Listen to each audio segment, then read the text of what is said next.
Duchess of মালফিকে জন ওয়েবস্টারের সবথেকে greatest work হিসেবে ধরা হয়। লেখা হয় 1613 কিংবা 1614 সালে, আর সে সময়টা Jacobean age. The Duchess of মালফিতে এমন একজন ডাচেসের গল্প বলা হয়েছে যার নাম গল্পে মেনশন করাই হয়নি, এবং গল্পটির জন্য হচ্ছে মেলোড্রামা, বা অনেকের মতে এটি একটি রিভেঞ্জ ট্র্যাজেডি। এ নিয়ে বেশ একটা ডাউট রয়েছে। আসলে আমরা রিভেঞ্জ ট্র্যাজেডি সম্পর্কে আইডিয়া রাখলেও মেলোড্রামা কি তা হয়তোবা জানি না। তাই এখনকার মতো প্রশ্ন হচ্ছে যে মেলোড্রামা কি? আপনারা সবাই হয়তো ট্র্যাজেডি কি তা চিনে থাকবেন, যেমন ইডিপাস রেক্স বা ম্যাকবেথ হলো ট্র্যাজেডির একটি উৎকৃষ্ট উদাহরণ। আর যেসব ট্র্যাজেডি জ্যাকোবিয়ান এজে লেখা হয়েছিল, অর্থাৎ 1603 থেকে 1625 ভেতর যেসব ট্র্যাজেডি লেখা হয়েছিল সেসবই হলো মেলোড্রামা। তবে মেলোড্রামা ট্রেড কিন্তু ট্র্যাজেডি থেকে একটু আলাদা, তাই সরাসরি ট্র্যাজেডিকে মেলোড্রামা বলা উচিত হবে না। এখন জানা যাক মেলোড্রামার কিছু বৈশিষ্ট্য, এবং তারপর শুরু হবে আসল সামারি। মেলোড্রামায় গুড ভার্সেস ইভিলের কনসেপ্ট দেখানো হয়, সাথে একটা এক্সাইটিং স্টোরি এবং বিভিন্ন থিয়েট্রিক্যাল সাউন্ডের সাহায্যে হরর এলিমেন্টস তৈরি করা হয়। তবে বেশিরভাগ ক্ষেত্রেই মেলোড্রামার শেষটা হ্যাপি এন্ডিং এর হয়ে থাকে, আর এইসব মিলেই হলো আমাদের মেলোড্রামা। এখন আসা যাক দ্য ডাচেস অফ মালফিতে। ডাচেস অফ মালফি কিন্তু একটি সত্য ঘটনা অবলম্বনে তৈরি করা হয়েছে, মানে এর একটি হিস্টোরিক্যাল সিগনিফিকেন্সও রয়েছে। অবশ্য তা আমরা আলোচনা করব একেবারে শেষে। এখন আমরা একটু ক্যারেক্টার সম্পর্কে জেনে নেই, তাহলে আমাদের গল্প বুঝতে আরো সুবিধা হবে। এই গল্পের প্রধান চরিত্র হচ্ছে ডাচেস। তার আসল নাম উল্লেখ করা হয়নি। তিনি এই গল্পের ট্র্যাজিক হিরোইন। তার সম্পর্কে আরেকটা গুরুত্বপূর্ণ তথ্য হচ্ছে যে তিনি অতি সম্প্রতি বিধবা হয়েছেন, অর্থাৎ ডিউক। তার স্বামী ইতিমধ্যেই মারা গিয়েছেন। এছাড়াও এ গল্পের আরো দুই প্রধান চরিত্র হচ্ছে কার্ডিনাল এবং ফার্ডিন্যান্ড। কার্ডিনাল হচ্ছে চার্চের বিশপ এবং ডাচেসের বড় ভাই। কার্ডিনাল একজন ম্যাকিয়াভেলিয়ান ভিলেন, অর্থাৎ সে নিজের খারাপ কাজ অন্যকে দিয়ে করিয়ে নেয়। আর ফার্ডিন্যান্ড হচ্ছে ডাচেসের যমজ ভাই। ফার্ডিন্যান্ড হচ্ছে ক্যালাব্রিয়ার ডিউক। বসলা হচ্ছে এই গল্পের মেইন ভিলেন, যে টাকার জন্য যে কোনো কাজ করতে পারে। বসলা পূর্বে কার্ডিনালের কথায় একজনকে হত্যা করে জেল পর্যন্ত খেটেছে। সে এই গল্পে কার্ডিনাল ও ফার্ডিনান্ডের কথায় ডাচেসের মেনশনে গুপ্তচরের কাজ করবে। এছাড়াও আরো তিনটি সাইড ক্যারেক্টার হলো অ্যান্টোনিও, যে ডাচেসের স্টুয়ার্ড এবং পরবর্তীতে ডাচেসের স্বামী। ডেলিও, সে হচ্ছে অ্যান্টোনিওর বন্ধু। এবং লাস্টলি কেরিওয়ালা, যিনি হচ্ছেন ডাচেসের মেইড অর্থাৎ দাসী, এবং কেরিওয়ালা খুব বিশ্বস্ত একজন কাজের লোক। এই ছিল সকল চরিত্রের মোটামুটি একটি ব্রিফ ইন্ট্রোডাকশন, আর এখান থেকেই শুরু হবে আসল গল্প। শুরু হচ্ছে the tragedy of the Duchess of Malfi by John Webster.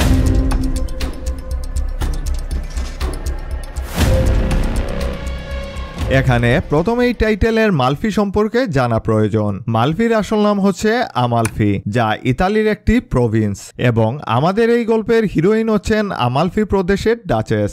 যাই হোক, এই গল্পের সেটিং কিন্তু রাখা হয়েছে ডাচেসের মেনশনে। এই গল্পের শুরুতেই দেখা যায় ডাচেসের দুই ভাই অর্থাৎ কার্ডিনাল ও ফার্ডিন্যান্ড ডাচেসের সাথে রোম থেকে দেখা করতে এসেছেন, এবং তারা তাদের সাথে আরো একজনকে নিয়ে এসেছেন যার নাম হচ্ছে বসলা। তাকে ঘোড়া রক্ষণাবেক্ষণের দায়িত্ব দেওয়া হয়েছে, তবে তার আসল কাজ ছিল ডাচেসের উপর নজর রাখা, ডাচেসের গতিবিধি এবং সে যাতে আবার বিয়ে না করে সেসব বিষয়ে ফার্ডিনান্ড ও কার্ডিনালকে জানানোই তার প্রধান কাজ। যদিও বসলা এসব উটকো ঝামেলায় জড়াতে চাচ্ছিল না, তবুও সে টাকার জন্য রাজি হয়ে যায়। দুই ভাই রোমে ফিরে আসার আগে ডাচেসকে থ্রেট করা হয় পুনরায় বিয়ে না করার জন্য।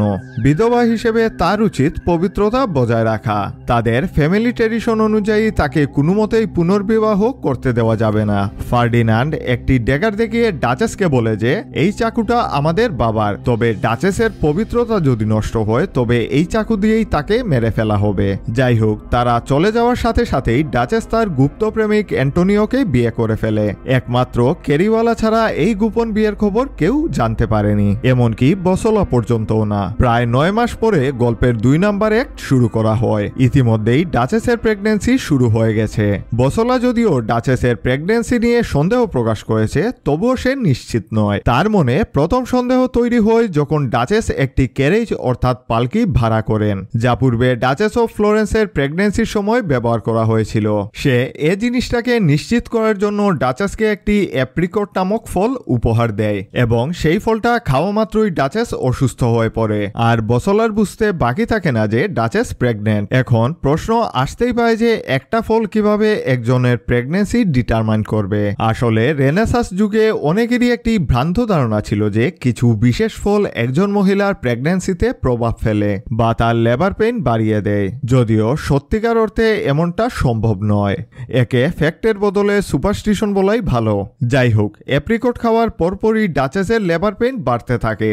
গোপনে ডেলিভারির বিষয়টাও সারা হয়। তবে এখানে অ্যান্টোনিও একটি ভুল করে ফেলে। তার পকেট থেকে একটি শিশুর রাশিফলের কাগজ মাটিতে পড়ে যায় এবং বসলা সেটি দেখে ফেলে।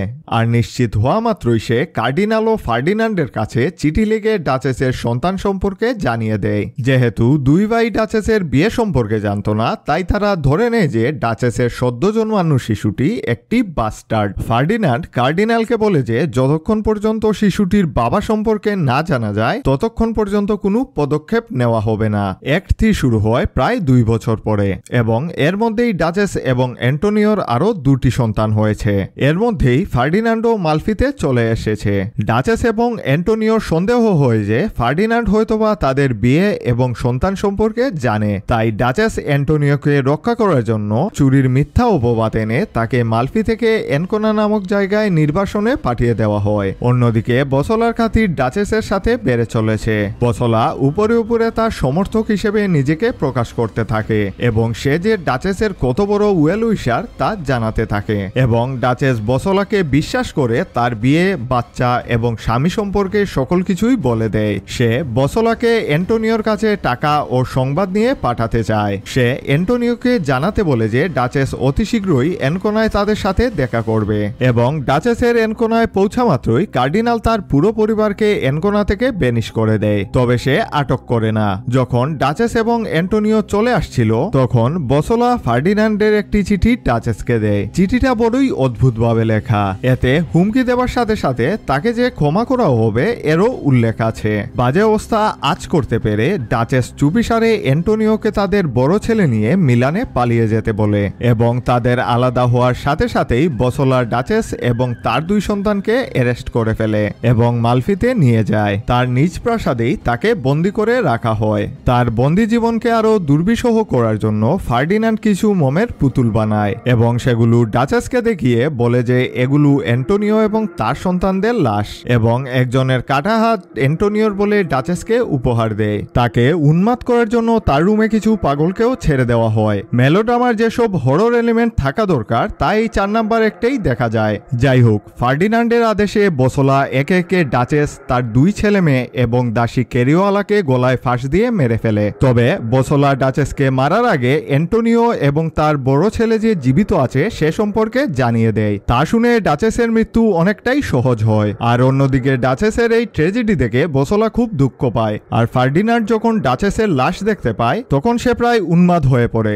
ফার্ডিনান্ড বসলাকে ডাচেসকে মারার জন্য গালাগাল দিতে থাকে, যদিও ডাচেসকে মারার অর্ডার ফার্ডিনান্ডই দিয়েছিল এবং সে জানিয়ে দেয় যে সে বসলাকে একটা টাকাও দিবে না। বসলা ফার্ডিনান্ডের এই ডাবল স্ট্যান্ডার্ড দেখে রাগে ফেটে পড়ে এবং এর সাথে শুরু হয় অ্যাক্ট 5। অ্যান্টোনিও তখনও জানত না যে ডাচেস এবং তার 2 সন্তানকে ইতিমধ্যেই মেরে ফেলা হয়েছে। সে কার্ডিনালের কাছে চলে যায় ক্ষমা প্রার্থনার জন্য। আর অন্যদিকে ফার্ডিনান্ড কঠিন মানসিক রোগে আক্রান্ত। সে এখন নেকড়েদের মতো আচরণ করছে। ফার্ডিনান্ড তার বড় ভাইয়ের কাছে মিলানে চলে এসেছে। বসলাও মিলানে এসেছে কার্ডিনালের সাথে দেখা করার জন্য। কার্ডিনাল অ্যান্টোনিওকে মারার জন্য বসলাকে লুপ দেখায়, কিন্তু বসলা এই 2 ভাইয়ের হিপোক্রেসি দেখে তাদেরকেই মেরে ফেলার সিদ্ধান্ত নেয়। সে জুলিয়া নামক কার্ডিনালের এক দাসীকে গুপ্তচর হিসেবে নিয়োগ দেয় এবং জুলিয়া তাকে জানায় যে এই কাজ শেষ করার পর কার্ডিনাল বসলাকেই মারার প্ল্যান করছে। তবে কার্ডিনাল সন্দেহ করতে পেরে জুলিয়াকেই বাইবেল দিয়ে আঘাত করে মেরে ফেলে। অন্যদিকে বসলা কার্ডিনালের রুমে প্রবেশ করে তাকে মারার জন্য, কিন্তু হঠাৎ করেই সে সময় তার সামনে অ্যান্টোনিও চলে আসে এবং কার্ডিনাল ভেবে ভুল করে সে অ্যান্টোনিওকেই মেরে ফেলে। সে তার ভুল বুঝতে পেরে কার্ডিনালের পিছু নেয় এবং কার্ডিনালের উপর ছুরা বসিয়ে দেয়। তা দেখে ফার্ডিনান্ডও এখানে চলে আসে এবং বসলার সাথে মারামারি শুরু করে। তারা দুজনই একে অপরকে তলোয়ার দিয়ে আঘাত করে এবং 3 জনই সেখানে মারা যায়। আর অন্যদিকে মালফিতে ডেলিও অর্থাৎ অ্যান্টোনিওর বন্ধু ডাচেসের সবথেকে বড় ছেলেকে নিয়ে ম্যানশনে প্রবেশ করে এবং প্রয়াত ডাচেসের যে লেগাসি এখনো বিদ্যমান থাকবে সেই ঘটনা তাই ইঙ্গিত করে। আপাতত সামারি এখানেই শেষ। প্রথম দিকে বলেছিলাম যে এটি একটি রিয়েল স্টোরি থেকে ইন্সপায়ার্ড। এখন সেই রিয়েল স্টোরিটা জেনে ফেলা যাক। এই স্টোরির ডাচেস যে ঐতিহাসিক চরিত্র থেকে নেওয়া হয়েছে তার নাম হলো জিওভেনা অফ অ্যারাগন। তিনি ছিলেন আমালফি প্রদেশের সেই ঐতিহাসিক ডাচেস। তার বয়স যে সময় মাত্র 20 বছর, তখনই তিনি তার হাজব্যান্ডকে হারিয়ে ফেলেন। আসলে তার হাজব্যান্ড অর্থাৎ ডিউককে মেরে ফেলা হয়। এরপর কেটে যায় একে একে 12টা বছর। জিওভেনার দেখা হয় অ্যান্টোনিওর সাথে। তারা সম্পর্কে জড়িয়ে পড়ে এবং অবশেষে জিওভিনা কনসিভ করে। তারপর আস্তে আস্তে তারা মালফি থেকে পালানোর সিদ্ধান্ত নেয়, কেননা তার এসব গোপন কথা তার পরিবার ইতিমধ্যেই জেনে গিয়েছিল। তবে পালানোর সময় তারা সবাই এনকোনা নামক একটি জায়গায় ডাচেসের বড় ভাই অর্থাৎ ঐতিহাসিক কার্ডিনাল লুইজি অফ অ্যারাগনার হাতে ধরা পড়ে। অ্যান্টোনিও অবশ্য পালিয়ে বেঁচে যায়, কিন্তু ডাচেস ও তার ছেলে মেয়েদের মালফি ম্যানশনে নিয়ে যাওয়া হয় এবং জিওভেনা অর্থাৎ দ্য ডাচেস অফ মালফি ও তার সন্তান এবং তার দাসীকে আর কোনোদিন কেউ দেখেনি। তবে ডাচেস এবং তার প্রথম স্বামী অর্থাৎ ডিউকের একমাত্র সন্তান তখনও জীবিত থাকে এবং তার নাম আলফোন্সো, এবং পরবর্তীতে সে ডিউক অফ মালফি নাম ধারণ করে রাজত্ব করতে থাকে। যাই হোক, এখানকার মতো শেষ হলো দ্য ডাচেস অফ মালফি। ভালো লেগে থাকলে অবশ্যই সাবস্ক্রাইব করুন আর বন্ধু বান্ধবদের সাথে নিজেদের মেসেঞ্জার গ্রুপে এই ভিডিও শেয়ার করুন। ধন্যবাদ। দেখা হবে আরেকদিন।